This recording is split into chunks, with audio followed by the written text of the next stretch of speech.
Thank you. Please be seated.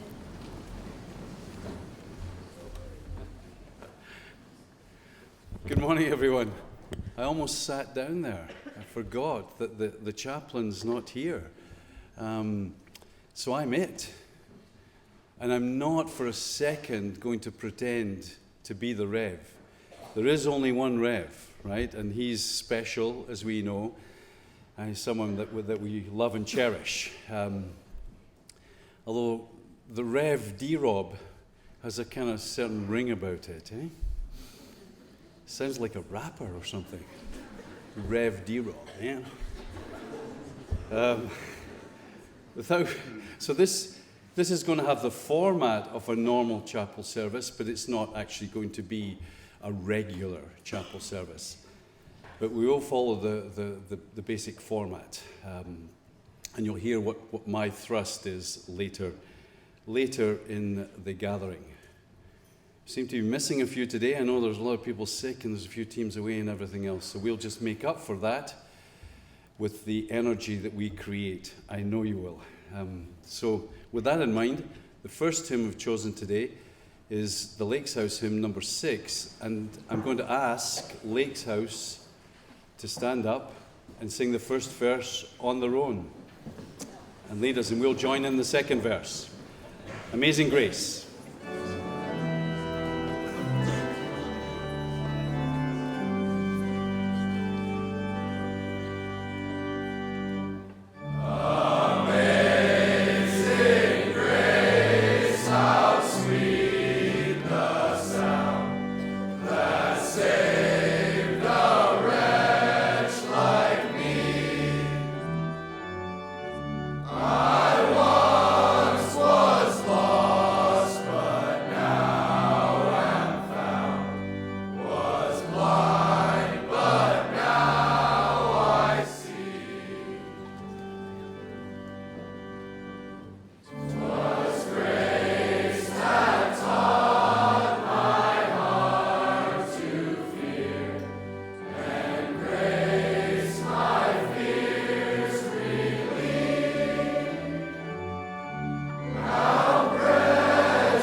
Thank you, Lakes House, and thank you all. Proud of you. Please be seated. I'm going to ask Nicole Cherry to come forward and do the first reading for me. Nicole?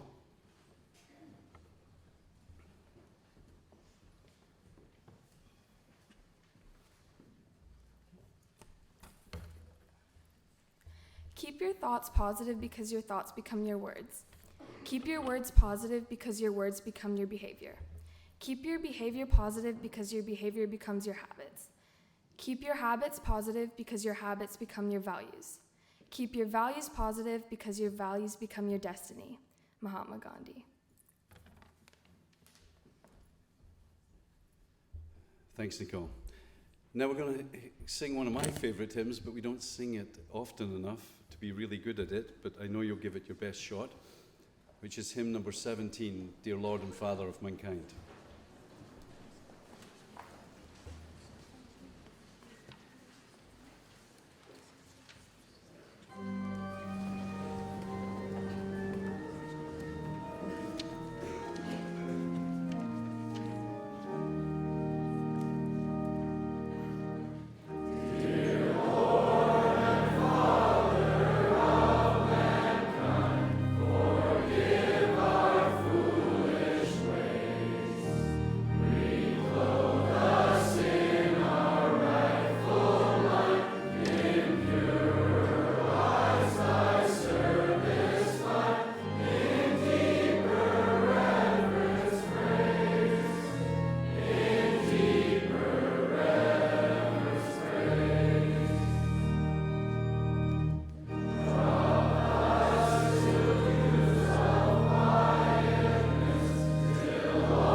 Well done. Thank you. Sit down, please.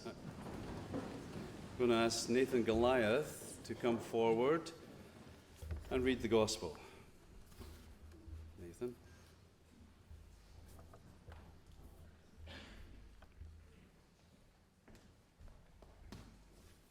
Stand, please. A reading from the Holy Gospel according to St. Luke. And he said to his disciples, "Therefore I tell you, do not be anxious about your life, what you will eat, nor about your body, what you will put on. For life is more than food, and the body more than clothing. Consider the ravens. They neither sow nor reap, they have neither storehouse nor barn, and yet God feeds them. Of how much more value are you than the birds? And which of you, by being anxious, can add a single hour to his span of life? If then you are not able to do as small a thing as that, why are you anxious about the rest?" The Gospel of Christ. Thank you. Sit down, please.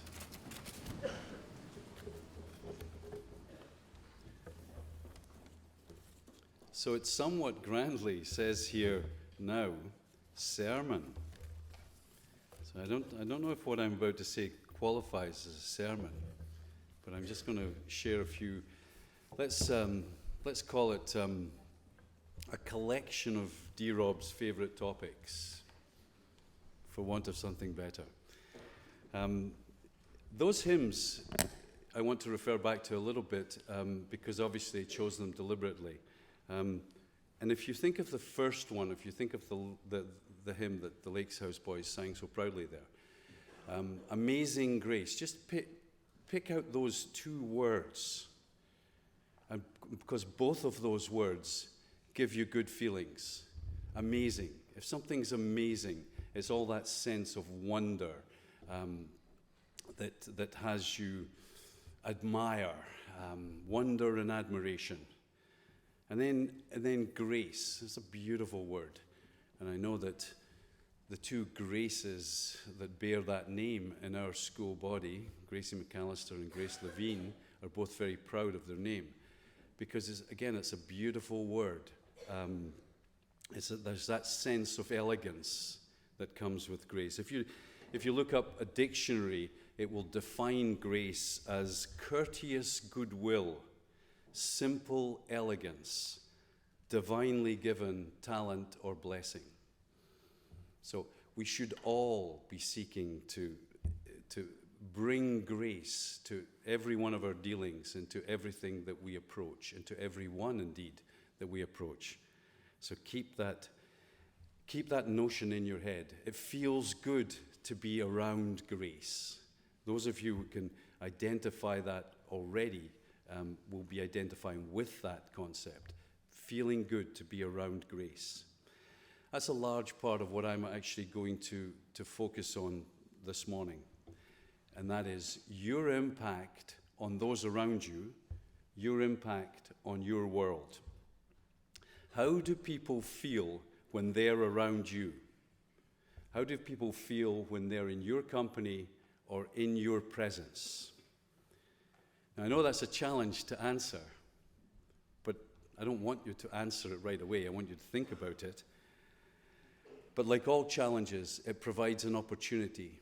There isn't a single challenge that doesn't carry with it an opportunity. You know that. So that opportunity is to consider, to think about, and then ultimately to have that consideration bring something good out of it all. So those are the questions. How do people feel when they're around you? How do people feel when they're in your presence? So I have another question for you. What is more infectious than the cold and flu bugs that are going around? And in true Rev fashion, I don't want you to answer the question. I'm just posing it as a rhetorical device. Well, the answer is enthusiasm. Enthusiasm is more infectious than anything. So practice enthusiasm, cultivate enthusiasm, live enthusiasm. You know my liking for words, and so I'm going to quote George Bernard Shaw, and someone quoted it publicly recently. It might just have been the chaplain. I'm not sure. You know the true joy in life, that quote? Did Chaplin use that recently? Can anybody remember? Just nod. Yeah, I'm sorry. Just humor me, right? I'm only going to use the first part of it because it's just so perfectly expressed.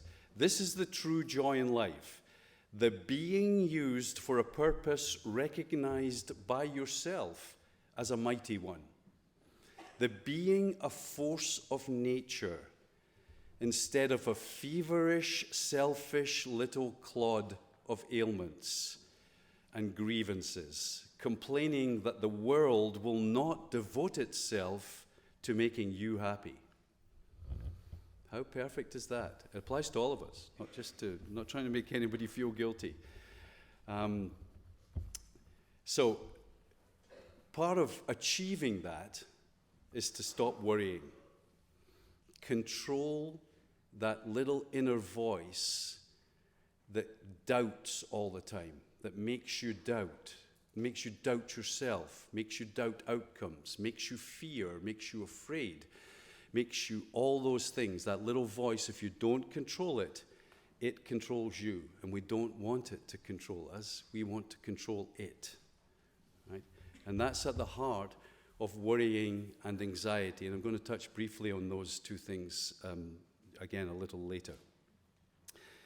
Search for that still small voice of calm that we just sang about. Keep searching for that still small voice of calm. You know, that takes me straight to the keep calm and carry on notion. How successful has that quotation been? It's manifested itself into various forms, and then T-shirts, mugs, posters, you name it. Keep calm and carry on. So why has it been so wildly successful? I don't know. My answer to that would be essentially it's reassuring. It presents a reassuring, positive, and confident approach.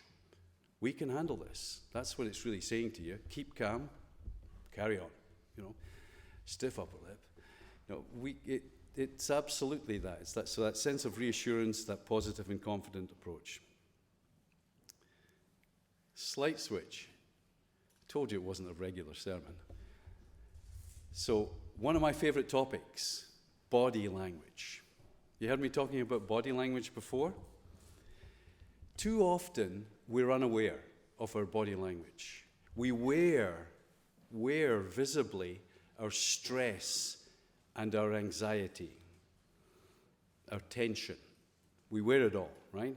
So if we could only see ourselves, I'm not going to quote Robert Burns, but if we could only see ourselves, then it'd be interesting for us.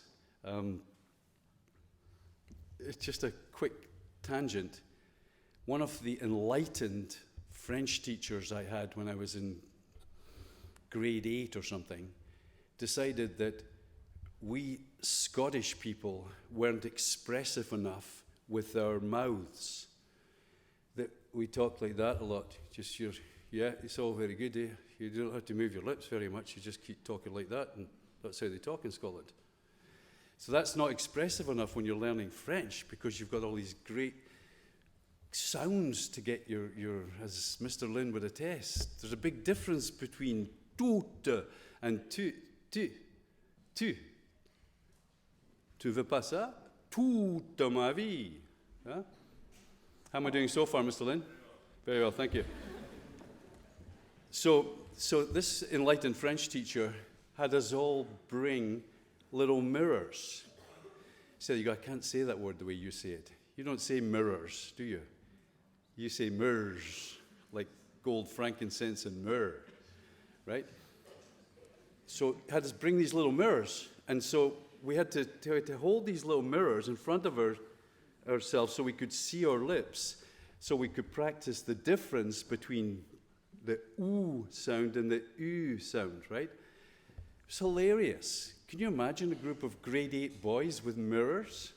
I mean, well, first of all, the classic thing to do in true grade 8 boy humor was to figure out that everybody carried their mirror in their top blazer pocket, so you whacked them on their top blazer pocket. Yeah, you get it, right? So you turn up to French class and you get in trouble because you can't use your mirror because it's broken because your buddy punched you on the crest. Does that sound like a grade 8 boy thing to do? Mm-hmm. Anyway, and of course the girls loved it, right? Because it was a chance to check the hair, check the makeup. So I'm not sure if it actually did anything for our French, but it was fun. And what does that have to do with body language? Not a lot. But I'm playing, right, because I want to get you to think about body language, right? Are you presenting Mr. and Mrs. Glum? Is that how you're coming across to the people that are looking at you? Do you have your arms crossed, right? You know, because the social psychologist will tell you that you're actually quietly resisting what that person's telling you. You can go on telling me, Mr. Robertson, but I'm not uncrossing my arms. Because even though I'm not impolite enough to tell you I don't agree with you, I don't agree with you, right? So it goes on. So let's have a little experiment in body language. I want you to look enthusiastic about what the headmaster's telling you.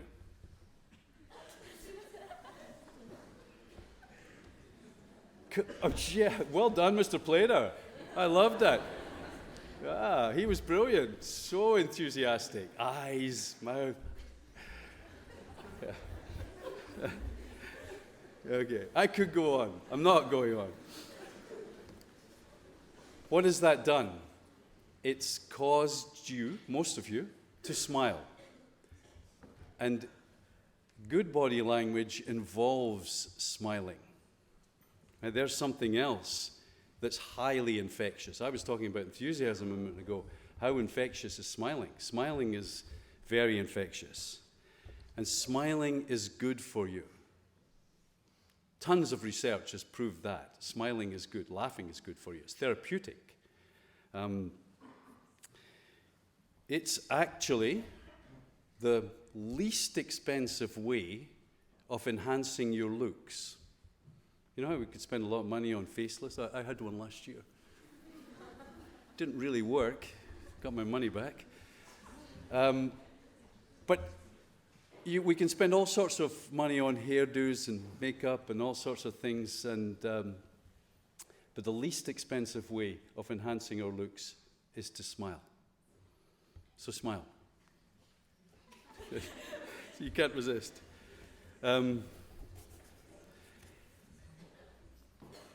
So talking about things that are good for you, I read about a term this morning in the New York Times, a term that I'd never heard of. See, I'm learning every day, like you. And it's called self-compassion. How many people, put your hand up if you've heard of self-compassion? Yeah, a few of you. Good. Okay, there was an article, a good article, and I'm actually going to quote from it because I think it's worthy of being quoted from. And I'm going to ask you to bear with me and listen to this. Right? It's from the New York Times this morning. It says, psychologists have now turned their attention to self-compassion in adolescents. That's you lot. Their initial findings reveal an unusually powerful intervention for stressed out young adults, a potential crown jewel of resilience interventions.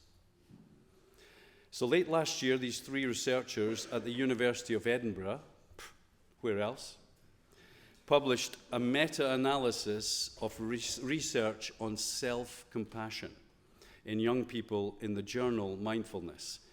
They synthesized studies on more than 7,000 adolescents from 6 countries, ranging in age from 10 to 19.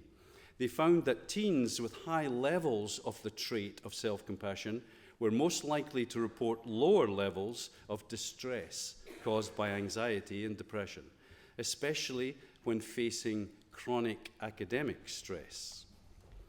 Sound familiar?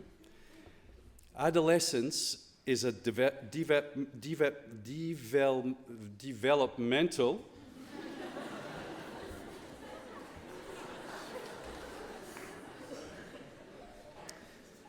When I grow up, I want to learn to speak. Developmental moment of peak stress. That's what it is, peak stress. And a teen's heightened self-consciousness. You all recognize it. Do I look weird? Did I just sound stupid in class? And all those kind of questions that adolescents ask themselves. So all of that self-consciousness cranks up the volume of the inner critic. Self-compassion encourages mindfulness, or noticing your feelings without judgment. That's the key to it. Noticing your feelings without judgment. Self-kindness, being kind to yourself, or talking to yourself in a soothing way. Ideally not out loud, because people think that you're funny if they hear you talking to yourself out loud. Or thinking about how others might be suffering similarly. And the last step, it goes on to say, this last step is particularly salubrious for adolescents. Salubrious just means healthy. Many believe that I'm the only one going through this. You all recognize that. I'm the only one going through this, which exacerbates feelings of isolation and shame. And the author goes on to say, the teens I work with are prone to catastrophizing when facing a problem. I'll never get into college. I'll never get a good job. Catastrophizing. For them, the mindfulness step of self-compassion, which asks them to zero in on a feeling instead of an imagined, exaggerated outcome, is especially grounding. She goes on to say, my students find self-kindness the most challenging part. So I ask them to imagine how they would comfort a close friend struggling with the same challenge. There's almost no one whom we treat as badly as ourselves, Dr. Neff told me. That's only a part of the article, but I recommend it if you want to look it up, and I recommend the whole notion of self-kindness and self-compassion. Because, of course, for me, it fits perfectly with being kind to yourselves as well as to others. We subscribe to that, as you well know, at Shawnigan. And when you're kind, one of the ways of being kind is to be thankful.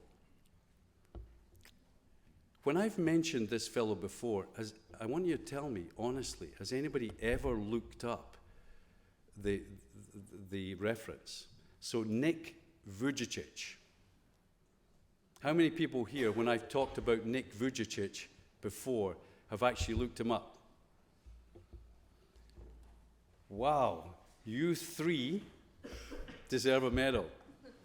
The rest of you, look him up. There are various YouTubes of Nick Vujicic.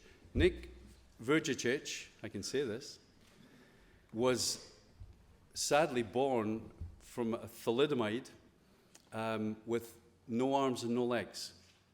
And yet he's a remarkably inspiring human being. I kid you not. He's spoken to large gatherings in schools, and you'll see some of the YouTubes. They're honestly worth watching. They're inspiring. And one of his quotes that just I stand by is, I've never met a bitter person who was thankful, or a thankful one who was bitter. So don't waste energy on being bitter, is his message, is my message too. When you find yourself getting bitter, don't waste energy. Find something to be thankful about. And Lord knows we all have so much to be thankful about. You don't have to think very deeply before you realize how much you've got to be thankful about. Sometimes we just need a reminder. which leads me, as I come to an end here, I'm throwing that in because you're thinking, is he going to go on forever? As I come towards the end here, it leads me to the reappearance of the wristbands. How many people remember the last time we did the wristbands? Maybe one or two around the chapel.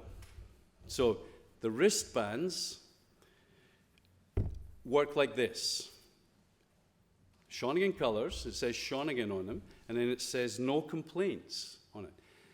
And it's based on a theory that if you discipline yourself to do something for 21 days, 21 days is the magic number where it becomes a habit, or 21 days where you get rid of a habit.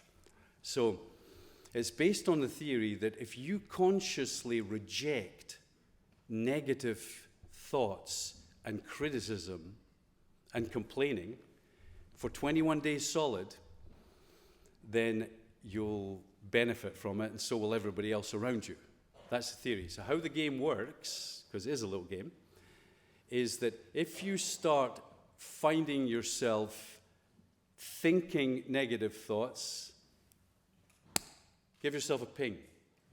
Sometimes that little sharp ping will just remind you of the commitment you've made to yourself.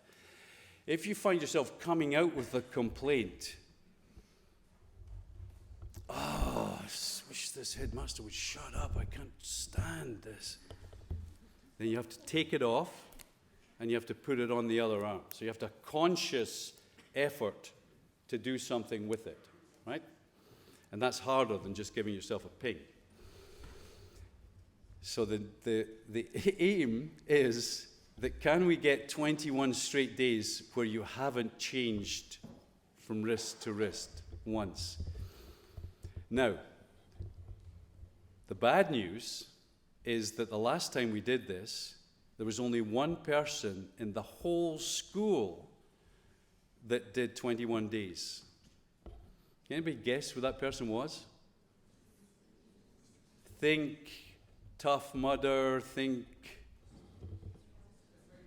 Mr. McDaniel. It was the smiling Mr. McDaniel. 21 days without changing his wristband. And he tells me he was disciplined and honest. So we're going to check in 6 days' time to see how we're doing. We'll have a bit of a visual check. And we'll go for the 21 days. By the time you finish spring break, you'll have a chance to do the 21 days. So as we sing the offertory hymn, those baskets contain your bracelets. So instead of putting something into the basket, which is what you usually do, you're going to take something from the basket. You're going to take a bracelet. And then everybody that's not here can come by the office or Mr. CB's office, and we'll get them one. Okay? Where are the baskets, Mr. CB? The prefects have got them? They're coming out. So they're doing the opposite of an offering. They're offering you. And we're going to sing the offertory hymn, which is the Strathcona Schoolhouse hymn, number 10, please. Thank you.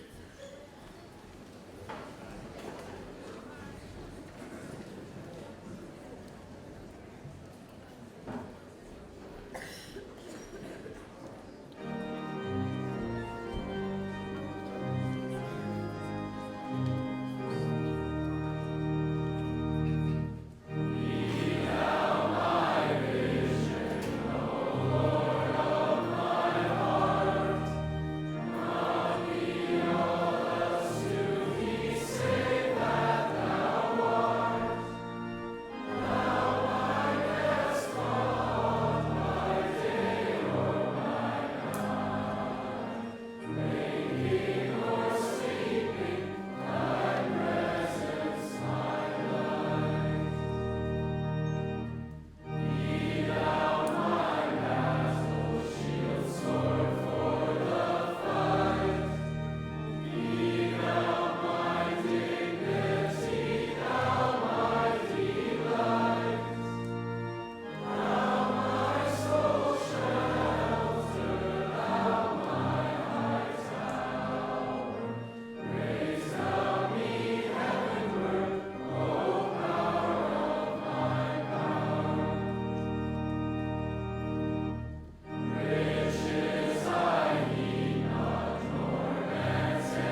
Thank you. Sit down, please. How many people have had to change them already? I wouldn't admit to that. Come on. Thanks, everybody. All right, I'm going to ask Ms. Tyrrell to come forward and tell us about our musical offering, please.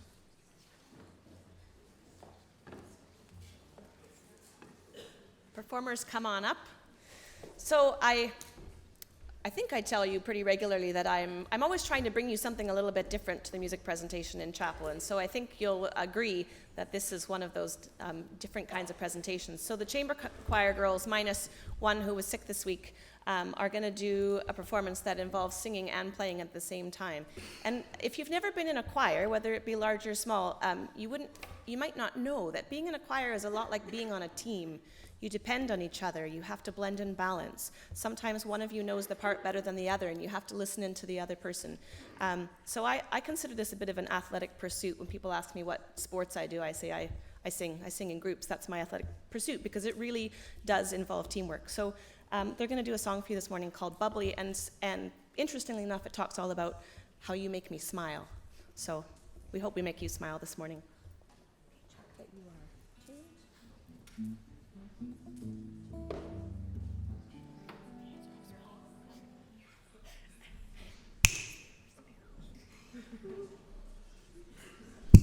Wait till I get back.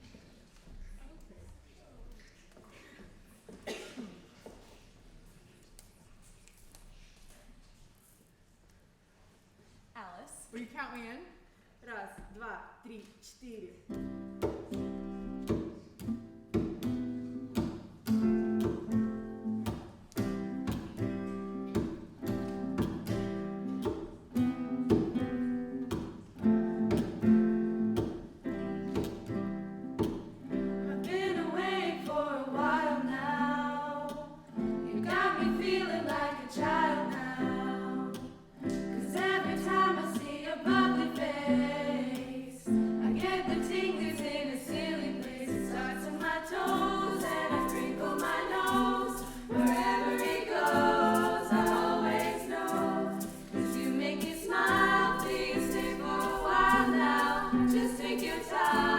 Wherever you go.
Wow. Well done. And how perfect was that? I actually didn't know what this morning's musical offering was. So that was absolutely perfect, apart from the fact it's one of my favorite songs, right down to the Colby Kayat sort of, will you count me in? Yeah, I love that. That was very authentic. But again, that whole notion of smiling and bubbly and so on, just great. So there we go. Switching slightly, I'm going to ask Coco Zuber to come forward and lead us in the prayers of the people. Coco?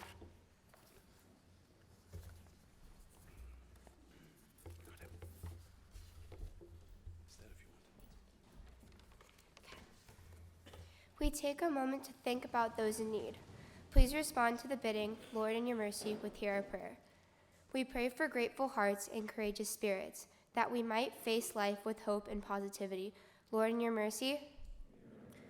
We pray for the suffering in the world, especially those who find themselves homeless as a result of violent conflict.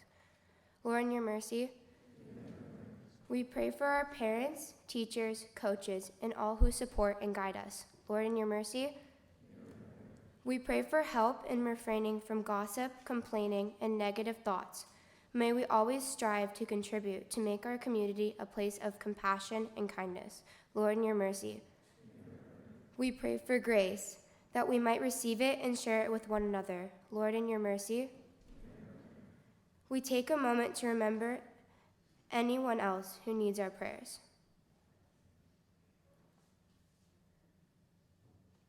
Lord, in your mercy.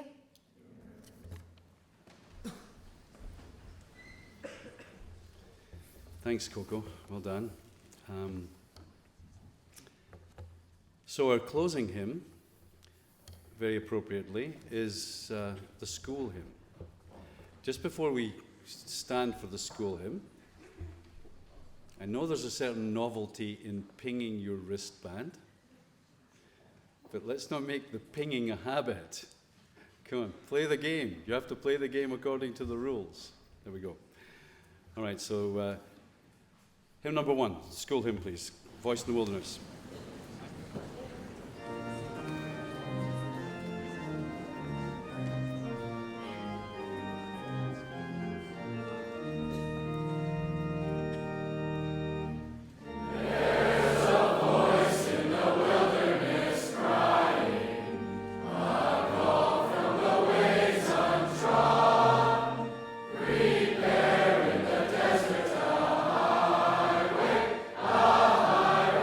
For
Thank you. Sit down, please. So well done. The Rev will be proud of you when he checks it out on the live stream, just as I'm proud of you. Well done. Thank you for your response this morning. I'm not sure if Jeremy and Becca have been introduced to you, that they're making a video. Becca's back there. Jeremy's there. They're making a video. I was going to pretend that they're actually working for America's Got Talent, and they're just generally trying to sound out if there's any talent in here that's worth auditioning for the show. But instead, they're making a video. You're actually auditioning me. Yeah. There's a new program called America's Not Got Talent, and I'm on the first episode. There we go. Thank you, Jeremy. So, well done again this morning. And Maya had just asked me to have a very quick word with you about a very worthwhile clothing drive that she's spearheading. So Maya, come on.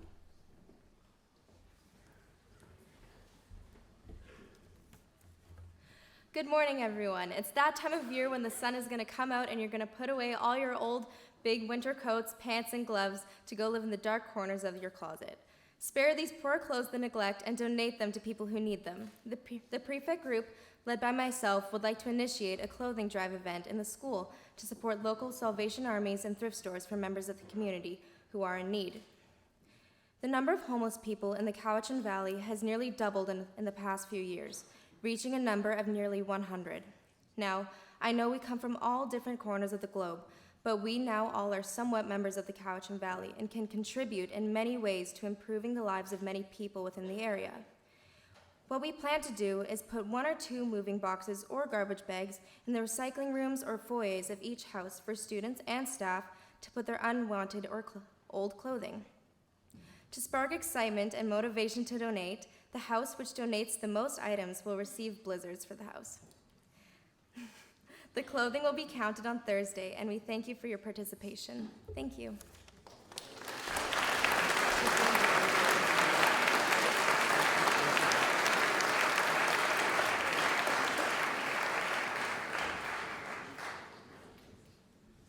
So there you are. Thanks, Maya. So everybody, message, be a positive force of nature. Hold your hands up to show me that you're wearing your wristbands. Okay, 21 days. Good luck. Thank you.